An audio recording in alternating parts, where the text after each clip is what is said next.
Hello, YouTubers and modeling communities. Focusar's back again with another video, kind of a back-to-back, video. Maybe kind of back-to-back, but still the same old beast on the bench from yesterday, I believe. I'm just kind of tinkering around. Should I do a blown Mafia 57 or just a cool Pro Street with the Hillborn style setup, or the buzzard catcher, as Don Garda say? That thing's a buzzard catcher. That'll catch a couple buzzards, one in each butterfly. It'll make that buzzard go bugak, bugak. Wrong buzzard. Anyways, my little project I was working on, I thought it was a Kenworth, but it's a Peterbilt. How dare I say Kenworth when it's a Peterbilt, right? When I was talking about this one that I'm kind of working on, in between that one back there and the Pro Stock. So I started messing with this. I opened up the box a while back, and I think I did a video on it. I don't know, maybe on my Instagram. But I want to do it red. I got some red paint, but maybe I'll do it a different color, or just maybe do it all black with some flames or something. I don't know. Just so I opened it up, and I was going through all the parts and looking for something, and I put everything back in the box. I took everything out, like everybody does a kit review. I was looking at the decals, I was looking at the fuel tanks, I was looking at, the chromage stuff and more chromage stuff and whatnot, and I was looking at the destructions and all my painted parts. So I put everything back, like backwards, kind of reverse. You kind of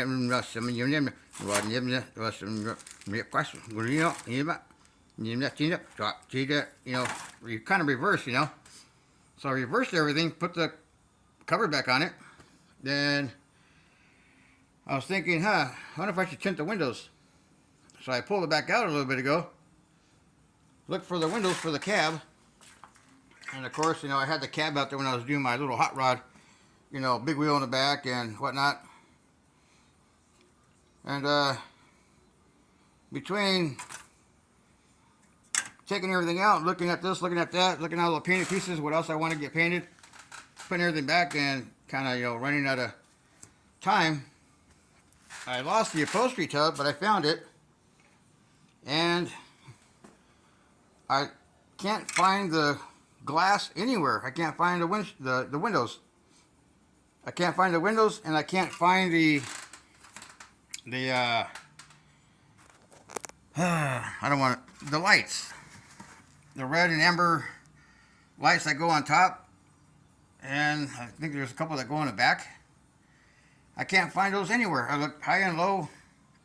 I tore apart all that down there, make sure it didn't fall underneath, make sure, it's not up there, up there, up there, up there, over there, and there.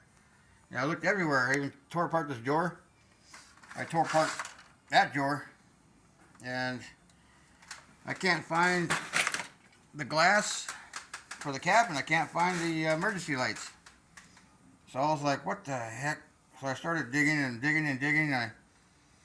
I started around this table, because this is where I opened it up. Then I ended up going out back to my storage shed and started digging around, and I come across an old build that I started way back in 1987, somewhere around there.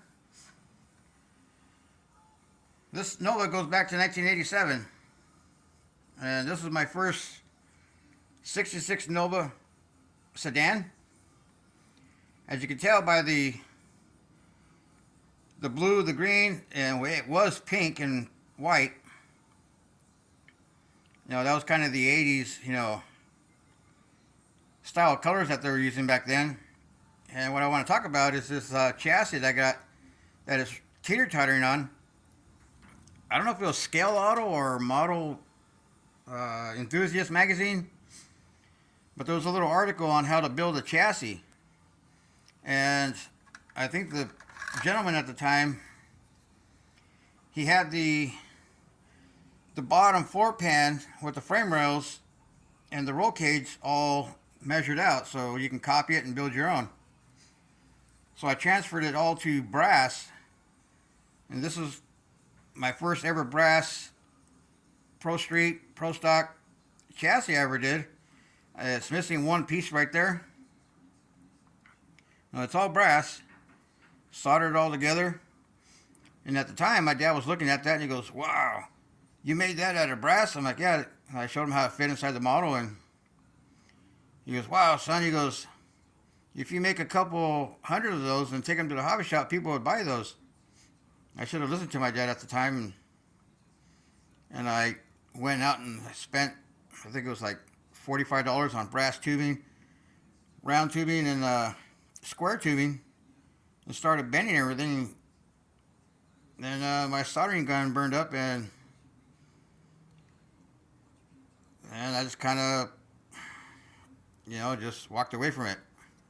I tell you what, if I would have done a chassis like that and put it in a baggie with Wild Paul's designs, what I wanted to go with, Paul's Wild Designs, I think that would have been a hit in the model world if I would have done that. Offer those for for the 66 Novas. My dad was like, you need to follow through on this, and I should have listened to him. So that, like I said, it's all brass. Just went to the local hobby shop and just started buying a bunch of tubing.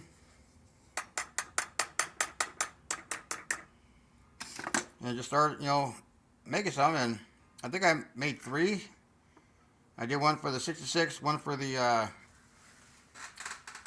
old Pro, and I just kind of didn't follow through on it. But my dad was like, "Oh, that feels a little heavy. Maybe you can get some." Excuse me there. Maybe you can do it out of plastic and make them lighter.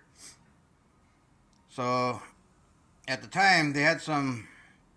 It wasn't. I think it was evergreen, but it was a real dark black, real dark gray box tubing and round tubing, and they really didn't bend that good.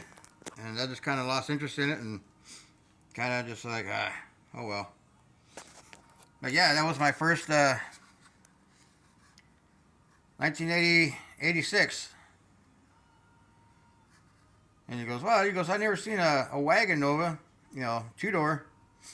But, it is what it is. It wasn't all that perfect, but, if I would have done a aftermarket body back then, that would have been crazy."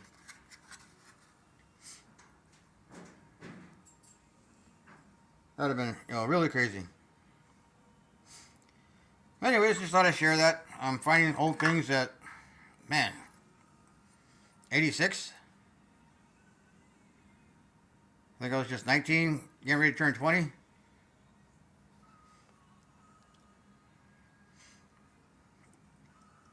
It was, I just copied the design off the magazine, and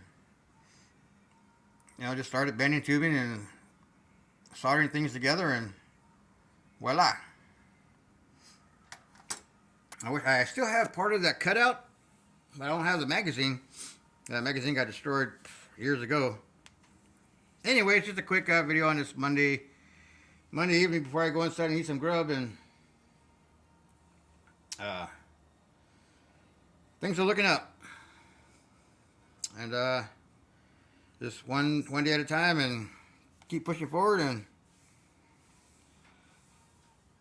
go eat some grub and relax, and take a shower, and maybe take a shower, eat some grub, and relax. Come back out here and get lazy. See what I can build when I'm lazy. My eyes are falling down. Ugh. Well, yeah, just at my job we call him Ron V. I can't pronounce his name. Saturday he had a major heart attack and he's got to go in for triple bypass. Cool dude. Kind of new, but saying some prayers for my coworker Ron, and hope he pulls through this. Well, y'all be good. See you on the next video, and happy mauling, everybody.